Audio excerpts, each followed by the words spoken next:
वालेकुम दोस्तों, मैं हूं आपका मेज़बान फारूक नज़र, पाकिस्तानी फ़ैन। और जैसे कि मैंने बताया था आज सुबह कि कुछ तफसीलन बात होगी जब पाकिस्तान इंशाल्लाह ताला अपने दोनों मैच जीत चुका होगा। कल पाकिस्तान ने अफगानिस्तान को 39 रन से हराया था और आज यूएई को 31 रन से हराया था। आप कह रहे होंगे कोई एडा केड़ा कोई तीर मार लिया पाकिस्तानी टीम ने, लेकिन भाई आपको तो याद होगा, अमेरिका हो, आयरलैंड हो, जिम्बाब्वे हो, बांग्लादेश हो, हम अब छोटी छोटी टीमों से भी हारना शुरू हो चुके हुए हैं। तो इस असना में फिर पाकिस्तान की टीम को ख़ास तौर पे अफगानिस्तान से जो फतह मिली वो एक काबिल ज़िक्र चीज़ थी। लेकिन जीत होती है तो बहुत सी चीज़ें हम भूल जाते हैं। तो एक चीज़ सबसे पहले, क्योंकि स्पोर्ट्स पे पहला वीलॉग कर रहा हूँ 10-15 साल से, वैसे हम एक चैनल के ऊपर एलिबैक टीवी i14 न्यूज़ पे प्रोग्राम करते रहे स्पोर्ट्स के, लेकिन थोड़ा सा मैं बताता चलूँ कि इस वीलॉग को करने का मकसद, बहुत से आपके साबका खिलाड़ियों ने देखा होगा कि आपने उनके व्यूज़ सुने होंगे, कुछ उनके मकासद होते हैं, कुछ कम ही ऐसे खिलाड़ी हैं साबका, जावेद मियांदाद हों, ज़हीर अब्बास हो, राशिद लतीफ़ हों, जिनकी जो बात है वो खालिसतन पाकिस्तान के लिए होती है। बहुत से आपने एनालिस्ट देखे होंगे, साबका खिलाड़ियों को जैसी नौकरी मिली उनकी ज़बान बदल गई, लबो लहजा बदल गया। तो इंशाल्लाह ताला पाकिस्तान के लिए जो भी बात होगी वो पाकिस्तान के लिए होगी। और एक छोटी सी जो बात आपने नोट की ओल्ड ट्रैफर्ड ग्राउंड में मेरी, तो ये अब किसी को मिसाल देने की जरूरत नहीं है मुझे कि मैं इंशाल्लाह ताला जो भी बात करूंगा वो पाकिस्तान के लिए बात करूंगा। उसमें हमारा मकसद ये होगा कि पाकिस्तान को हर मैदान में जिताए। और आज क्रिकेट की बात हो रही है तो क्रिकेट में इंशाल्लाह ताला पाकिस्तान जरूर जीते, हमारी ये ख्वाहिश होनी चाहिए।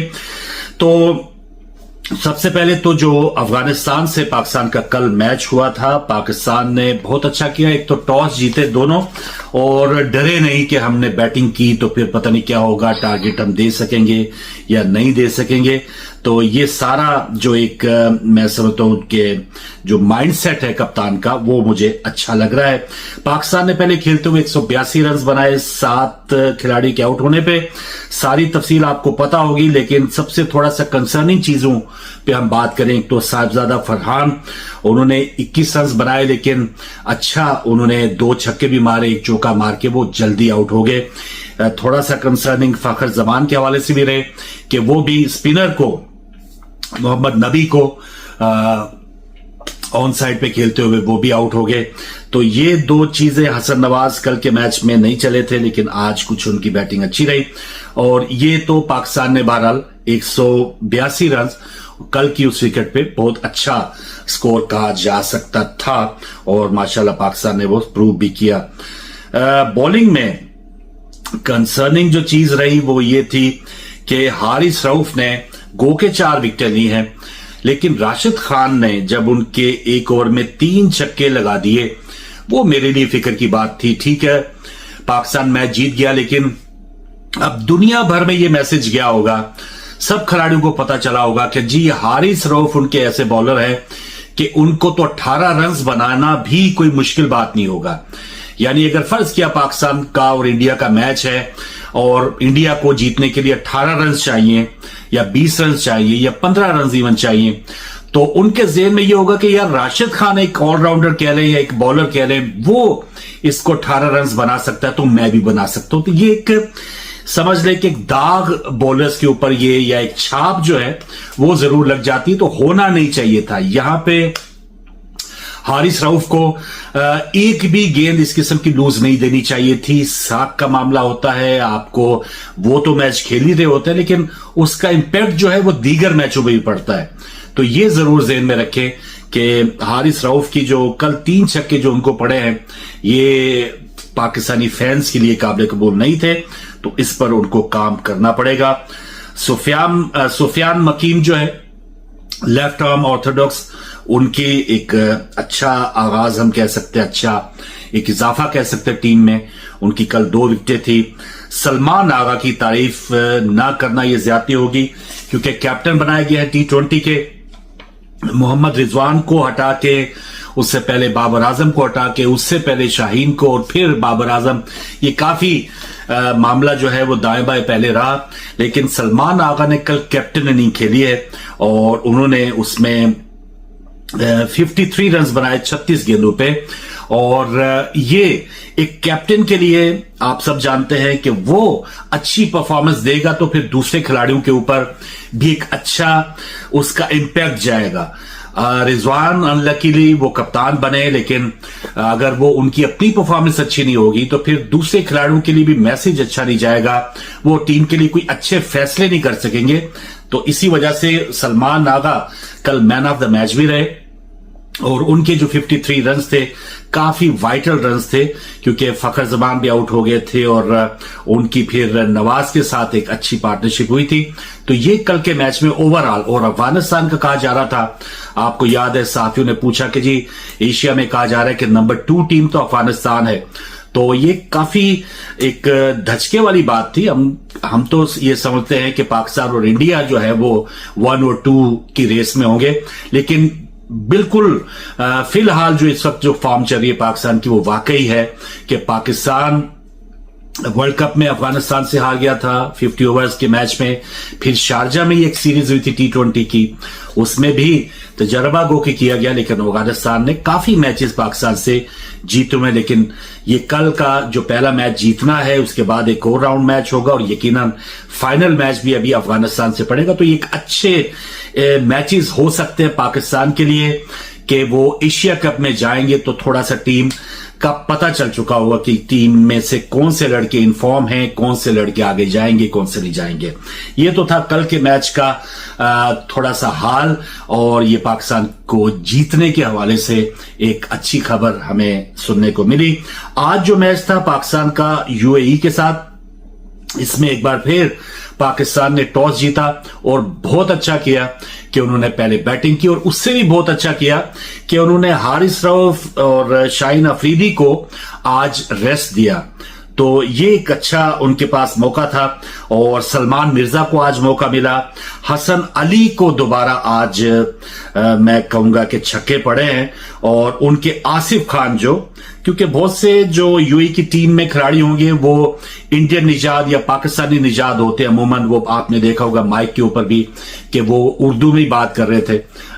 तमाम जो यूएई की खिलाड़ी है, इवन हमारे बहुत से खिलाड़ी पाकिस्तान से भी गए होंगे, तो उनको वहां यूएई में जगह मिली। तो आसिफ खान जो है उन्होंने हसन रजा की अच्छी ठीक ठाक पिटाई की और बहुत ही बुलंदो बांग 6 छक्के 6 चौके 35 गेंदों पे 77 रन बनाए। तो ये एक अलार्मिंग चीज है पाकिस्तानी फैंस के लिए कि भाई चले ठीक है आप मैच जीतते हैं तो ठीक है, बड़ी टीमों के खिलाफ अपसेट हो जाता है, छोटी टीमें कभी कभार अपसेट कर देती हैं।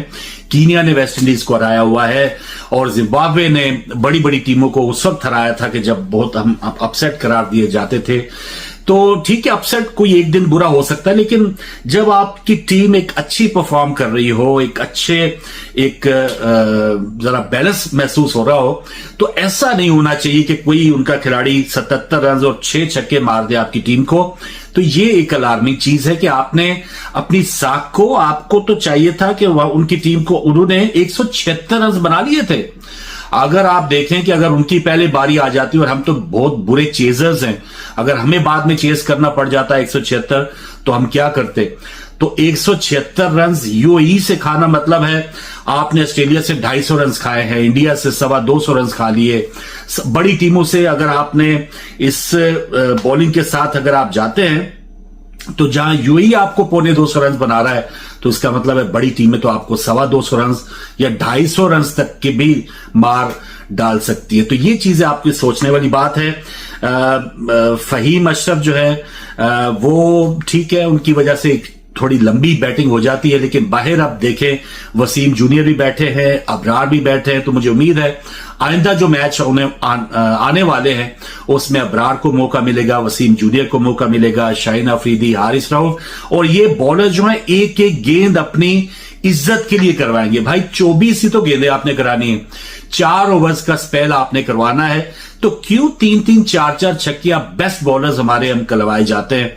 तो ये हमें काबिल कबूल नहीं है। आप मैच जीते हैं, बहुत अच्छी बात है, बड़ी मेहरबानी आपकी, लेकिन ऐसा नहीं होना चाहिए कि हमारे मेन बॉलर्स तीन तीन चार चार छक्के खाए मिडल ऑर्डर में आने वाले खिलाड़ियों के, या चाहे जो भी टीम हो, तो उनको एक मैसेज चला जाता है। हमारा एक बहुत बड़ा एक समझ ले के एक लूप होल जो है हमारा, वो नजर आ जाता है दूसरी टीमों को कि ठीक है भाई, खैर ही है, अगर 176 रन यूएई ने इनको मार डाला है तो फिर हम तो 200-250 तो बना ही लेंगे। तो ये कोई अच्छा मैसेज नहीं है। बहरहाल फिर भी आखिर में एक बार फिर पाकिस्तान ने 2 मैच जीते हैं, कॉन्ग्रेचुलेशन, बहुत बहुत मुबारक हो। सलमान आगा बहुत अच्छा जा रहे हैं, और थोड़ा सा साहबजादा फरहान जो है आज 8 ही रन बना के आउट हो गए, और फखर जमान आज 6 रन बना के आउट हो गए। स्पिनर्स के हवाले से फखर जमान कोई मुझे इतना ज्यादा फॉर्म में नजर नहीं आ रहे। हर गेंद को जो ठीक है एक रिस्क होता है T20 में, लेकिन ऐसा भी होना चाहिए, थोड़ा कैलकुलेटेड होना चाहिए, खिलाड़ी को ज़हन के अंदर होना चाहिए कि जो मैं हिट मारने लगा हूं वो वाकई बाउंड्री के पार जाएगी या नहीं जाएगी। और ये प्री मेडिटेटेड जो एक शॉट होते हैं कि पहले भी सोच लिया कि मैंने इसको लपाड़ा या स्विप मारनी है स्क्वायर लेग के ऊपर से, तो यहां पर बहुत मुश्किल होती है। तो ये अब जैसे कल अफगानिस्तान के जो गुरबाज आउट हो गए थे नवाज की गेंद पे, वो भी उन्होंने शुरू में सोच लिया था कि मैंने इसको स्वीप मारनी है या एक स्क्वायर लेग के ऊपर से छक्का मारना है, तो इसी वजह से उसको लेग स्टंप पे आगे गेंद कर दी नवाज ने, और उसने रहमानुल्लाह गुरबाज को बोल्ड कर दिया। तो ये होना चाहिए कि ठीक है, आपको आखिर में जाके कुछ इस किस्म की शॉटें खेलना पड़ती हैं, लेकिन आप शॉट मार सकते हैं, आप क्रिकेट बुक खेल सकते हैं। खेल की जो एक तरीकाकार होना चाहिए, जो बेसिक्स हैं, उसके ऊपर आप जा सकते हैं। T20 का मतलब ये नहीं कि आप जो है वो बल्ला कंधे पे रख लें और घुमाते चले जाएं अंधे पन के साथ, तो ऐसा नहीं होना चाहिए। आपको बहुत ही कैलकुलेटेड रिस्क लेना चाहिए, और फिर ऐसी टीमों के खिलाफ तो एक जिसे कहता है ना लूट सेल लगनी चाहिए। पुराने मैचों में आपको याद होगा कभी कभार कोई छोटी टीम आ जाती या कमजोर टीम आते, लपेट के रख देते। जावेद मियांदाद, जहीर अब्बास, इनका पता चल जाता कि ये तो सेंचुरी से अब ये कम ही नहीं खेलेंगे। तो हमारे भी जो सीनियर्स हैं उनको ऐसी टीमों के खिलाफ एक अपना बारी लेनी चाहिए, जिसे टर्म यूज करते हैं ना कि बारी लें, वो बारी लेके दिखाएं। और हमारे बॉलर्स अगर हारिस रऊफ हैं या शाहीन हैं, उनको चाहिए कि ऐसी टीमों के खिलाफ तो एक ही स्पेल में पूरा मैच एक साइड पे करके रखते हैं। तो ये हमारी तौक़ुआत है, और उम्मीद है कि आइंदा जो अब ये ट्राइनेशन जो मैचेस जारी हैं उस पर भी इंशाल्लाह पाकिस्तान अच्छी परफॉर्म करेगा, गलतियों से सीखेगा, और फिर आगे जो एशिया कप आ रहा है उसमें तो फिर पाकिस्तान के लिए बहुत बड़ा चैलेंज होगा। वहां पे श्रीलंका, बांग्लादेश और सबसे बड़ी हरीफ पाकिस्तान की इंडिया की टीम भी होगी। तो कैसे पाकिस्तान की टीम जो है उसके लिए तैयारी कर पाएगी, एक बहुत बड़ा एक अच्छा चांस मिला है। तो देखते हैं आइंदा मैचेस में क्या होता है। हमारे साथ ही रहिए, इस चैनल को सब्सक्राइब करें, शेयर करें, कमेंट जरूर दें, ताकि मुझे पता चलता रहे कि आपको ये जो बात है, और कमेंट्स में कोशिश करें कि आप अपनी राय जरूर दें, और मैं वो नाम लेके आइंदा वीलॉग्स में उसको अनाउंस भी करूंगा।